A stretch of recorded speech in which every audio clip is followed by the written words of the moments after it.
Hello दोस्तों, स्वागत है आप सभी का जय श्री राम विद्याकुल के इस नए वीडियो में। दोस्तों, इस वीडियो में हम स्थिर वैद्युतिकी नाम के चैप्टर को आगे बढ़ाते हुए आज एक नया टॉपिक डिस्कस करेंगे जिसका नाम है प्रेरण द्वारा आवेशन। तो दोस्तों, किसी वस्तु को बिना छुए आवेश देने की प्रक्रिया को प्रेरण द्वारा आवेशन कहते हैं।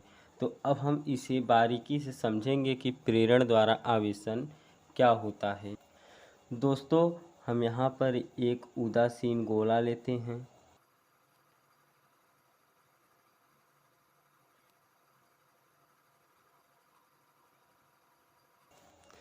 दोस्तों, ये एक उदासीन गोला है और जो ये क्या है, ये कुचालक स्टैंड है। दोस्तों, यहाँ पर हम कुचालक स्टैंड क्यों लेते हैं? क्योंकि यहाँ पर अगर हम चालक स्टैंड को लेते हैं तो इस गोले पर हम जो भी आवेश देंगे वो इस चालक स्टैंड से होते हुए ज़मीन में चला जाएगा। इसीलिए हम यहाँ पर चालक स्टैंड नहीं बल्कि कुचालक स्टैंड लगाते हैं। अब दोस्तों, क्या उदासीन गोलों पर कोई आवेश नहीं होता है?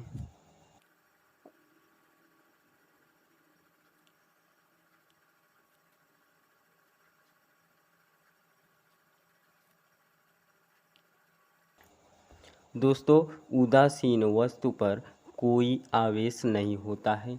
क्या यह सत्य है कि उदासीन वस्तु पर कोई आवेश नहीं होता है? यह गलत है। अब जो सत्य बात है वो हम बताएंगे अब।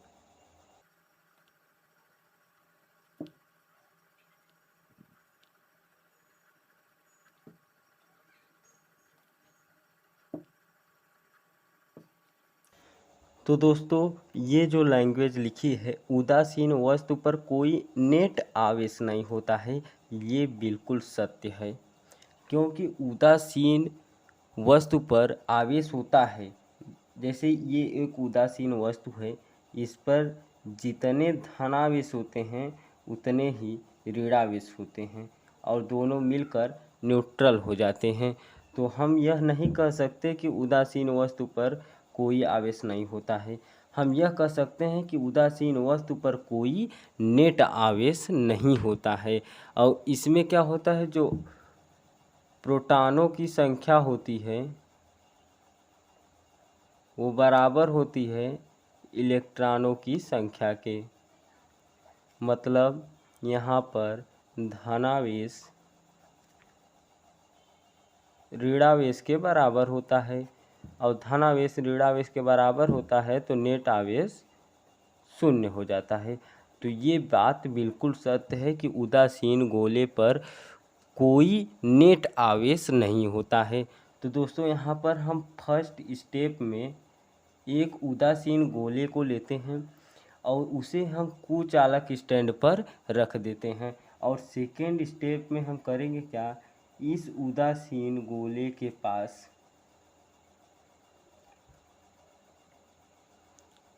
हम एक धनावेशित छड़ को लेकर आएंगे। ये धनावेशित छड़ है जो पहले से धनावेशित किया गया है। अब धनावेशित छड़ को लाएंगे तो क्या होगा? दोस्तों, हम पहले लेक्चर में पढ़ चुके हैं कि धनावेशित छड़ को अगर हम लाएंगे तो यहाँ पर जितने भी धनावेश होंगे सब प्रतिकर्षित होंगे और ऋणावेश आकर्षित होंगे।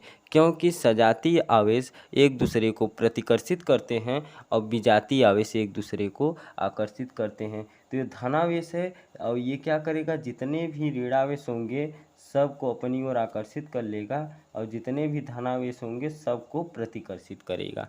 तो ये सेकेंड स्टेप हो गया। अब दोस्तों, थर्ड स्टेप में हम इस गोले को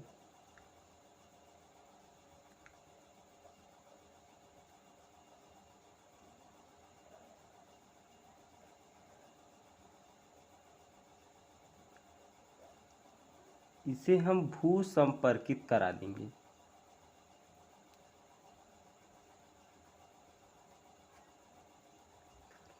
इसे भू संपर्कित करा देंगे। दोस्तों भू संपर्कित का मतलब क्या होता है, इस गोले को हम चालक तार द्वारा पृथ्वी से जोड़ देते हैं।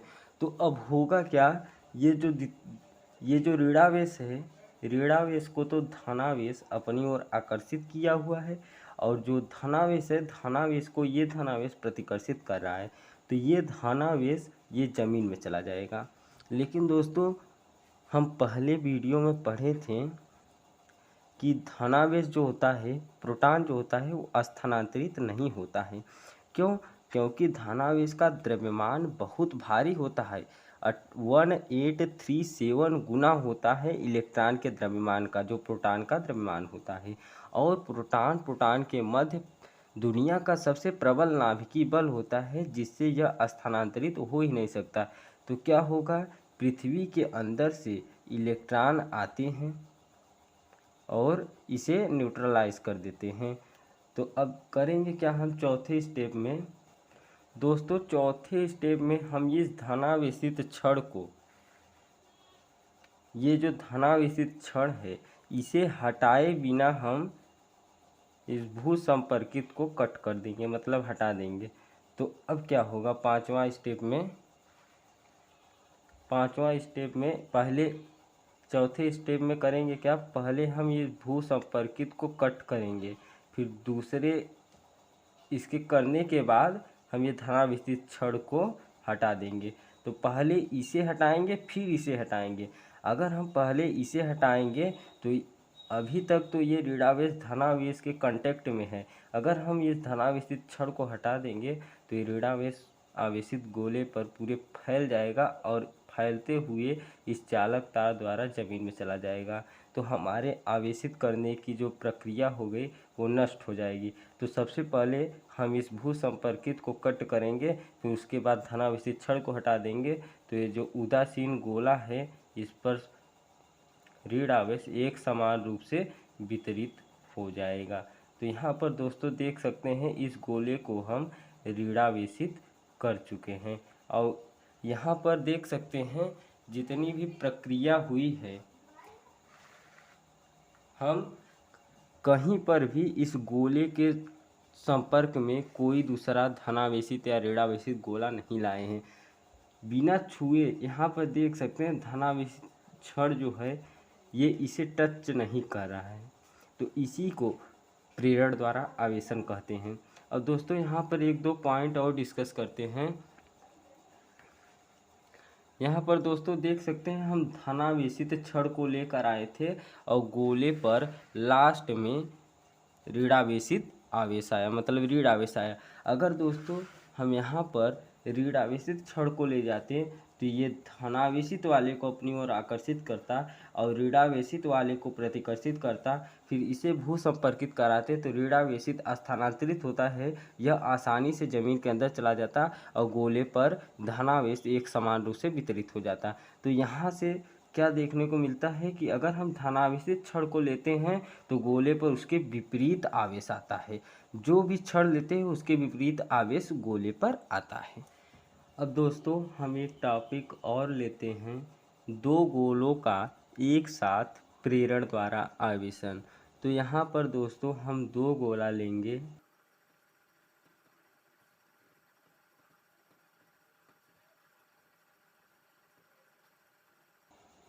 और इसे भी कुचालक स्टैंड पर रख देंगे। दोस्तों ये मत कहना कि यहाँ पर देख सकते हैं कि हम इसे संपर्क में ला दिए।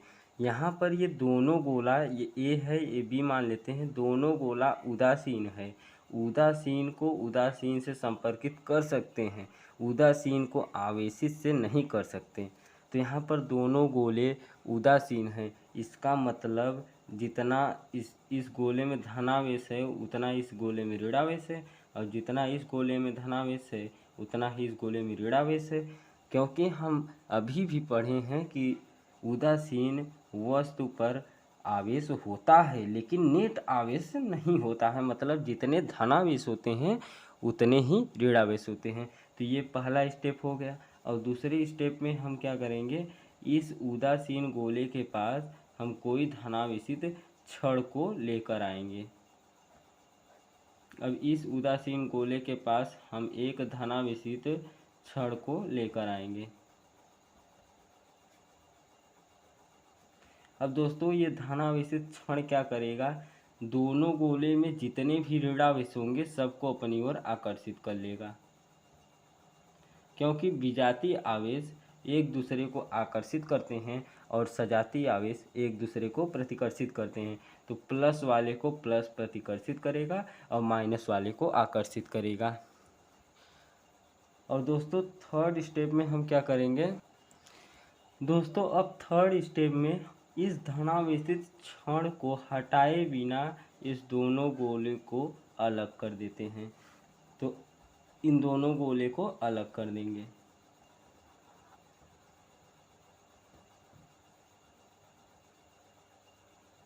क्योंकि अभी भी हम धनावेशित क्षण को हटाए नहीं हैं।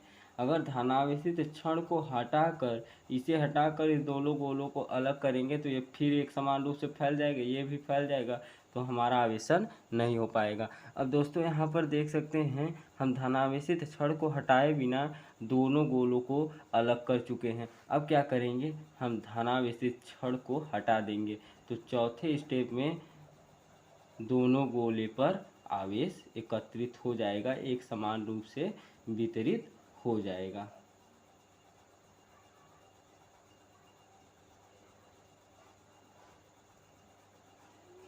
तो दोस्तों देख सकते हैं हम दो गोलों को एक साथ आवेशित कैसे करते हैं और एक ही गोला होगा तब उसे हम आवेशित कैसे करेंगे।